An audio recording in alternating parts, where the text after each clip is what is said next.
Welcome back to our channel. আজকে আমি তোমাদের একটা ইনফরমেশন নিয়ে চলে আসলাম, পিএসসি এর অফিসিয়াল ইনফরমেশন। তো তোমরা দেখে নাও একবার। আমি এখানে পিএসসি এর অফিসিয়াল সাইটটা আমি খুলে দিয়েছি, তোমাদের দেখো, পাবলিক সার্ভিস কমিশনের। এখানে তোমরা নিজেরাও কিন্তু চেক করতে পারবে। দেখো, যখনই তোমরা ভিউ ওয়ালে আসবে, ভিউ ওয়ালে আসলেই তোমরা একটা ইম্পর্টেন্ট ইনফরমেশন তোমরা দেখতে পাবে। দেখো কি লেখা আছে এখানে, দেখতেই পাচ্ছ যে ক্লার্কশিপ পার্ট 1 পার্ট 2, মানে পার্ট 1 এর যে এক্সাম হয়েছিল 2023 এর নোটিফিকেশন অনুযায়ী 2024 এ সেই এক্সামটা হয়েছিল আমরা জানি, এবং তার কিন্তু আজকে অ্যানসার কি কিন্তু প্রকাশ করা হয়েছে। এবং দেখো তোমরা এই যে সেশন 4 তোমরা নিশ্চয়ই দেখতে পাচ্ছ, আশা করি। আমি একটু জুম করে দিই। দেখো সেশন 4 দেখতে পাচ্ছ, সেশন 4, সেশন 3, সেশন 2, সেশন 1।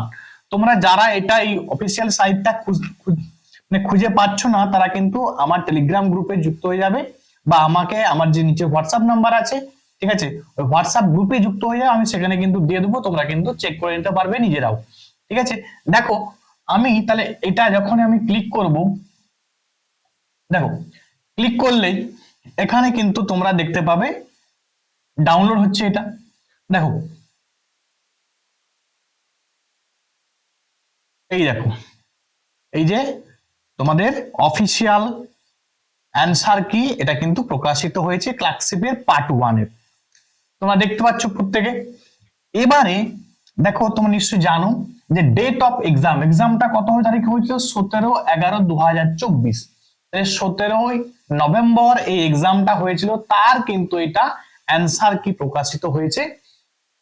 তোমরা যারা মানে এক্সামটা দিয়েছিলে তারা কিন্তু প্রত্যেকে উত্তর মিলিয়ে নাও। এবারে উত্তর মিলাতে গেলে একটু প্রবলেম হবে, আমি বুঝতে পারছি। কি প্রবলেমটা?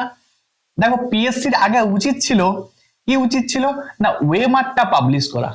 কারণ ওয়েমার না হলে আমি কি করেছি, তুমি কি করেছো, বা অন্যরা কি করেছে, কি করে বুঝবে? বোঝা ইম্পসিবল। ঠিক আছে, আমি জানি না পিএসসি কেন আগে ওয়েমারটা প্রকাশ করেনি। শুনলাম যেটা পিএসসি বলেছে যে আমাদের কাজ চলছে, ওয়েমারটা কিন্তু খুব তাড়াতাড়ি পাবলিশ হয়ে যাবে। কিন্তু কোশ্চেনটা আমার যে পাবলিশ হয়নি কেন এখনো? পাবলিশ না হয়, এখানে দেখো দিয়ে দিয়েছে একদম সুন্দর, তোমরা নিজেরা দেখতে পাচ্ছ। আমি একটা জিনিস তোমাদের দেখাই, তোমরা কিন্তু ব্যাপারটা তাহলে বুঝতে পারবে। দেখো এখানে রেসপন্স কি বলেছে, ক তারিখ থেকে ক তারিখ না, 21 তারিখ থেকে 27 তারিখ পর্যন্ত তোমাকে রেসপন্স করতে হবে যে কোনটা ভুল কোনটা ঠিক। এবার তুমি বলো, তুমি 76 নম্বরের কোশ্চেনে, সেশন 4 এ তোমার এক্সাম ছিল, ঠিক আছে, সেখানে তোমার হয়তো এ বি সি ডি যে কোনো একটা তোমার কি পড়েছিল, তাই তো? এবারে তুমি কোনটা, মানে তোমার এমনও কিছু স্টুডেন্ট শুনলাম যে সে কোন সেটে দিয়েছে, এ সেটে না বি সেটে না সি সেটে ডি সেটে, ওটাই সে ভুলে গেছে। ঠিক আছে, ওটাই ভুলে গেছে।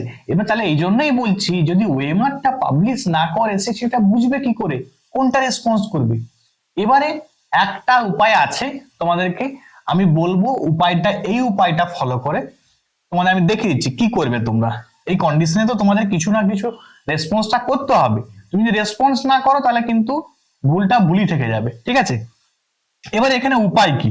উপায় হচ্ছে তোমাকে যেটা করতে হবে, 1 নাম্বার কোশ্চেন তুমি পড়বে। ধরো তোমার সেশন 4 এ তোমার এক্সাম ছিল, সাপোজ তোমার সেশন 4 এ এক্সাম ছিল, তুমি 1 নাম্বার কোশ্চেনটা দেখো, সেশন 4 এর কোশ্চেনটা 1 নম্বরে দেখো যে কি ছিল। ঠিক আছে, এবং তার উত্তর দেখো, এ সেটের 1 নম্বরে এ উত্তর, বোঝা গেল। বি সেটের বি সেটের উত্তর বি, সি সেটের উত্তর কি আছে, ডি উত্তর বি আছে, ডি সেটের উত্তর কি আছে, ডি আছে। এবার তোমাদের যেটা করতে হবে, তুমি এত সেট দেখার দরকার নেই, এত কনফিউশন হওয়ার প্রয়োজন নেই।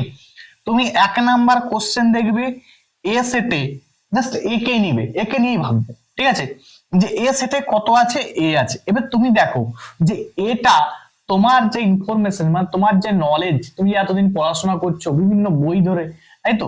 এবারে সেখানে পিএসসি কি এটা ভুল উত্তর দিয়েছে না ঠিক উত্তর দিয়েছে, তুমি সেটা দেখো।